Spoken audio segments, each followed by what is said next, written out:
Hey everybody, Brandon here. Um, just finished watching the game. Pretty pissed. I felt like the team made me lose my cool more than once. My wife definitely heard me in the other room. So, um, thoughts of how each individual unit played, thoughts of the game in general. First thought of the game, just how the team played. Better than last year, of course. Way better. Night and day difference, but it's just simply not good enough at this point in time for me. I felt like, you have all the pieces, you spent all the money, you have the new coaching staff come in. People say, oh, well, you don't have enough time in the off season. I feel like that's on the coaches, that's on the players to organize with the time that you're given to perform week one. Week one is when it counts. You have to perform week one. It's a job now. You got to perform. So preseason, handle that however you want to handle it. I'm not going to judge, this way or that way, how you want to go about it. But week one, you got to perform, and just wasn't good enough. Offensive line played pretty poor. You're expecting a lot better play out of Cam Robinson. Everybody's talking him up all training camp, rightfully so. I don't think he played horrible, but I felt like I wanted to see way more out of him. I wanted to see him, with Chase Young being out, kind of dominate his side, the left side a little bit more. But I didn't see enough push from that side. The left guard position, we don't have an answer there. Ben Barch did not play well at all. I don't know what you do there. Do you start playing Walker Little? Do you start, giving reps to Van Lanen? I don't know. But again, this was what I was arguing in a previous video is I would have tried to trade Chenault instead of for a pick. I would try to get a player, try to get a left guard, try to get, some offensive lineman. I feel like we didn't address it enough in the offseason. Just drafting Luke Fortner and bringing in Brandon Scherf I don't think was enough.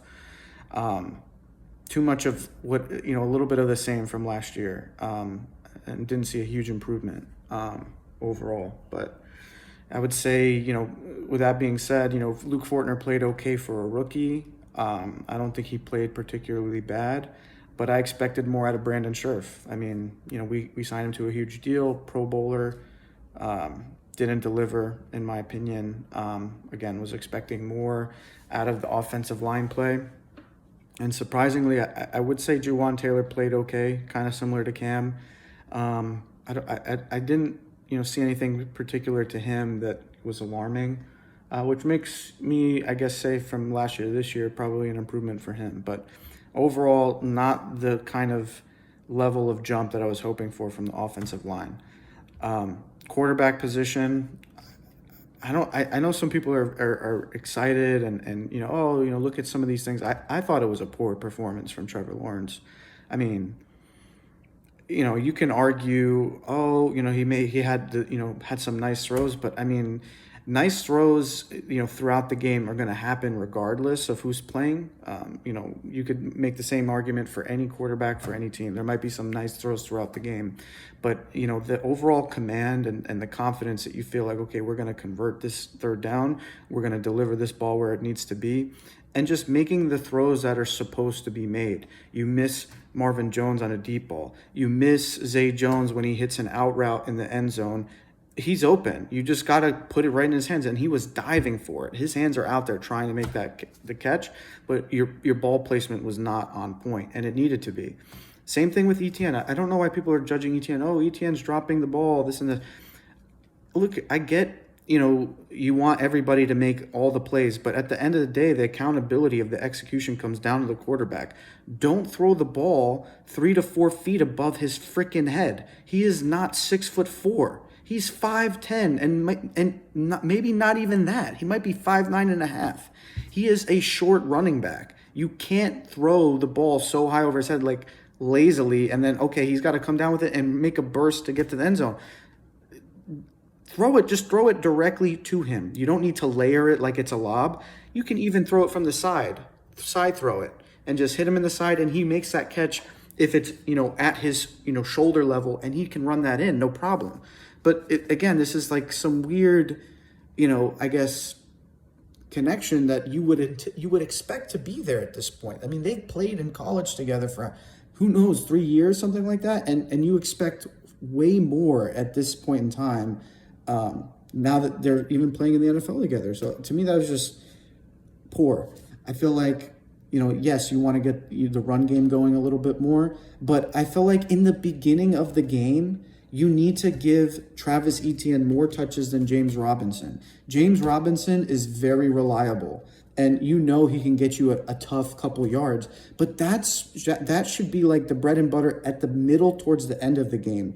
That's when you want to be giving him the ball, when you know you need it, and when you probably have a lead, because in the beginning of the game, we want burst plays. We want to impose ourselves on the other team, and we could do it, and we were able to do it at points, but it's just like, kind of like boneheaded mistakes. You can say a drop here and there, but I say, look, ball placement and then certain protections at the line of scrimmage were just missed. There was 2 or 3 times I recall watching the game, seeing a open lane towards the quarterback from one of the safeties, corners, linebackers. And it's usually when they do that rollout, like the boot, and nobody's covered, like the protection call at the line was not called to say, hey, we have a free guy here, we need to account for him and shift. That didn't happen. And it's just like, when that does happen and the guy does, get the rush on a quarterback, Trevor Lawrence is not good under pressure. He is trying to throw three intentional grounding calls. He tried to move his way out of the way and try to throw it away so he doesn't get counted for a sack. Well, guess what, buddy? You got an intentional grounding. That's pretty much a sack. So just take it and go down or throw it away. You have to have that mental clock. Nothing's open. I'm just going to gun it, throw it away. Don't try to fit it in a tight window. The rhythm of the offense will eventually sink. Just from what you see how Doug Peterson runs his offense, it will sink so long as you kind of, give it some time to let it settle in. But I felt like he was rushing and then he tried to play hero ball and it just worked against his favor. And then you look at the last play of the game, he throws the interception at the end of the game. That's perfect example of trying to play hero ball right there. Throw it away. You have one more down. You have 10 yards to convert, but you can make that throw. You've done it before in the game. So trust yourself, trust the offense. It'll happen. And I feel like the biggest thing that I was the most upset about was the lack of trust of, the scheme and just playing within the scheme. Do because you are out gaining yards on them. You're beating them in other aspects of the game as well, even some parts in the run game. But again, it's just, I felt like lack of confidence, lack of trust on the offense. I just didn't see it. I felt like the potential's there, the talent is there. But, I felt like you're getting the wrong, like you need to get more of certain players involved. And those players are Christian Kirk. Obviously, he had a big game, but he could have had way more opportunities early on in the game. Travis Etienne, throw him the ball more, but don't just throw it like a screen. Like when he ran that route on, I'm trying to remember what quarter it was in. I can't remember the quarter, but he kind of ran a wheel and went down the seam, and Trevor hit him right in the seam. Like those kinds of plays, or just have him work on a linebacker and do a double move and go outside or inside and hit him in stride. Those kinds of things is what you want to see, not just throw a screen, just lob it up, like hit him in stride. If you can catch him in stride and he can run with it, he's dynamic. So that's what you got to try to set up. And the thing that was most surprising to me is this Doug Peterson offense in the past, they utilize tight ends a lot. Where was Dan Arnold? Why are you not trying to scheme a play for Dan Arnold, move him across the formation and confuse the defense? Put 2 tight end sets in, make it seem like you're trying to run the ball and have James Robinson in that kind of formation and have him run on the outside. Have, maybe Evan Ingram run a seam in the middle. Do some more of that instead of just having them run outs. Things like that. It's just, it felt like poor game planning, poor execution, just a lot of poor things. I mean, you see the potentials there. They could get the yards. They can move the ball. It's just lack of trust, lack of confidence. Maybe that takes time, and that's fine. But, it's game one. You got to deliver. This is your paycheck. You get paid. This is when it counts. You got to make it happen. So, that's overall opinion on the offense from my point of view. Just super disappointing because I felt like you could have put him away with 3 throws. The deep go ball to Marvin Jones, wide open, missed him. The out route to Zay Jones in the end zone, missed him. Yes, ETN dropped the ball on kind of like a little bit of I guess it was a little screen or an out. And, he threw it over his head, but, he should have caught it and came down with it and ran it in, but missed him there. That's 3 touchdowns, guys.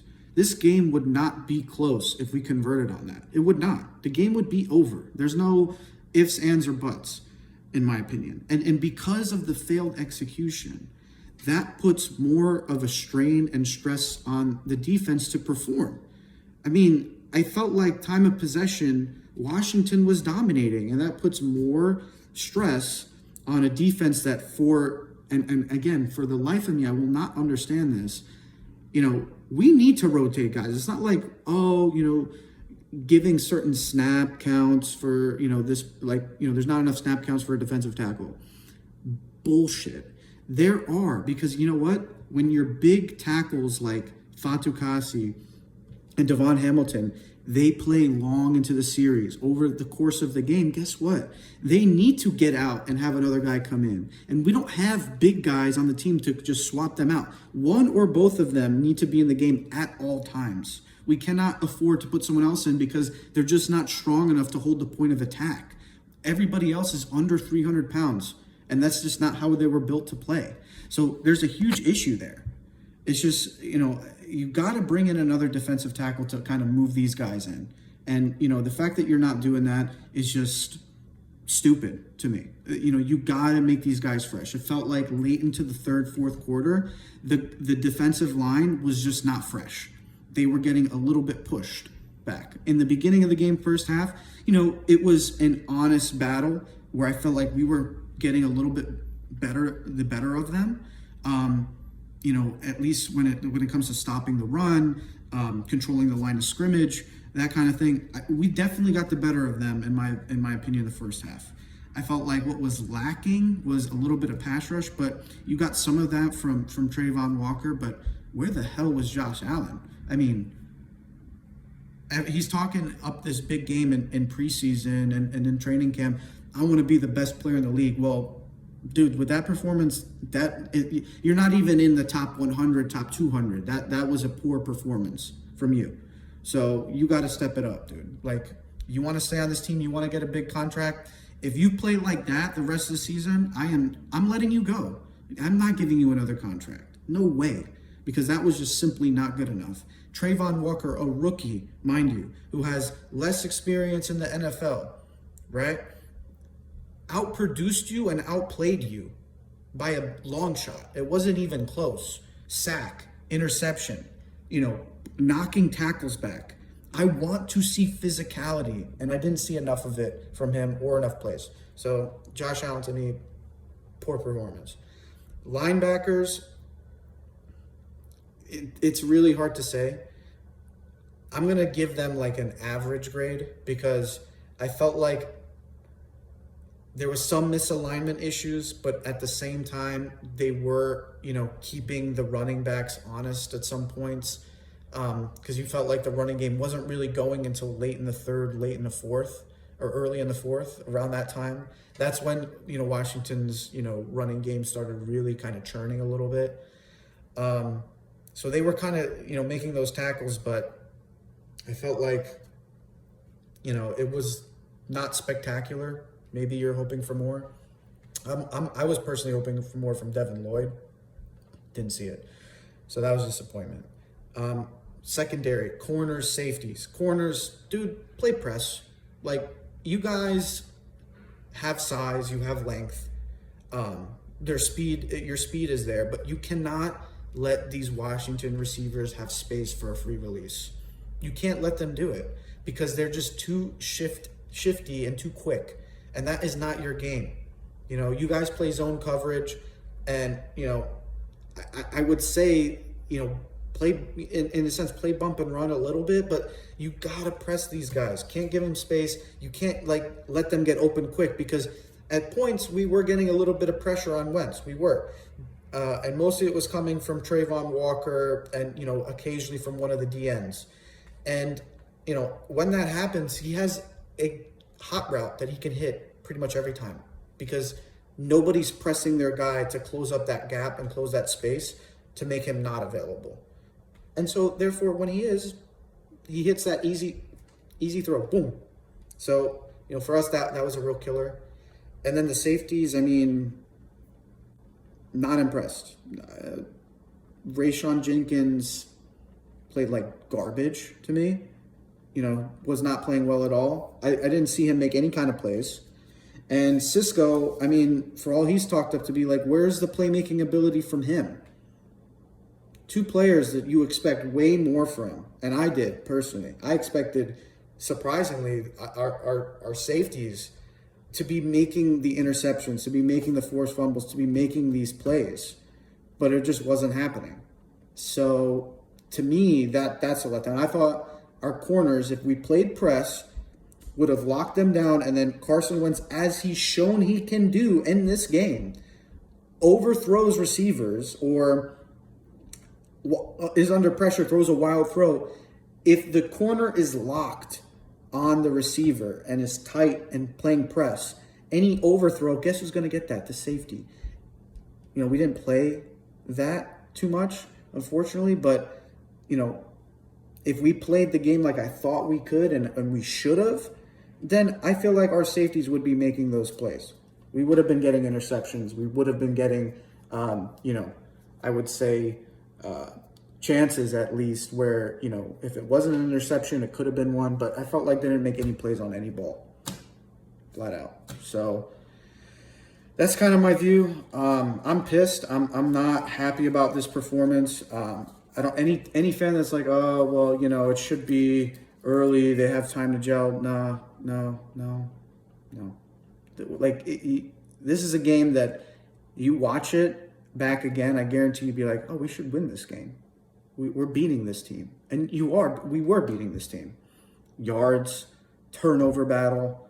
There's multiple metrics where you'd be like, yeah, you know what? We're beating this team. We're playing better than this team.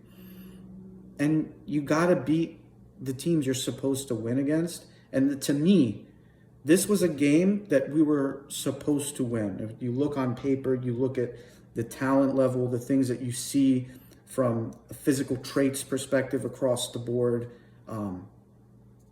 It's a game we're supposed to win. And if you want to win the division, you got to win this game and put this game away. And this game could have been put away, and they didn't put it away. And to me, the person who I blame the most is Trevor Lawrence for this. I really do. And I'm not happy about it. And to me, he's on notice for me.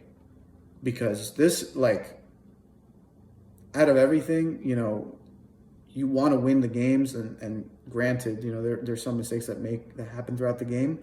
But he's got to show personality and the desire and the will to win. And not be, like, throwing things up, Just throw the ball away. Be sharp. You got another down. Like, it just wasn't like all there mentally from him. And I want him to show confidence. I want him to show the sharpness. And damn, I want him to show personality, the desire, the will to win. Get fucking angry, man. And start playing your fucking tail off, because the game was going to slip away from you. And guess what it did? The game slipped away from you. And you could have had it. It could have been 1-0. You could have had that. But you didn't take command, man. You got to take command of the offense. You got to take control and persevere. And those special plays didn't happen. So I'm disappointed. That's my take on the thing, on the game. Shit, I'm pissed, man. I'm really pissed. Really, really pissed. But hey, we got some other games going on. Gonna watch some of that, see how my fantasy football league's doing. I'm in a Jaguars, fantasy football league with Mike Dempsey and some guys from 1010XL and things like that. So we'll see how that goes. And I'm in another money league, so we'll see how that goes. But yeah, this is gonna, no matter if I win those games or not in fantasy, this one's gonna sit with me for the rest of the day for sure. It is what it is, but let me know what you guys think of the game. Leave a comment, and hope to get you another video. Maybe even do a live stream for one of the games. Let's see. Maybe you'll see how pissed I get, because I get really fucking mad. But yeah, thank you guys. Take care.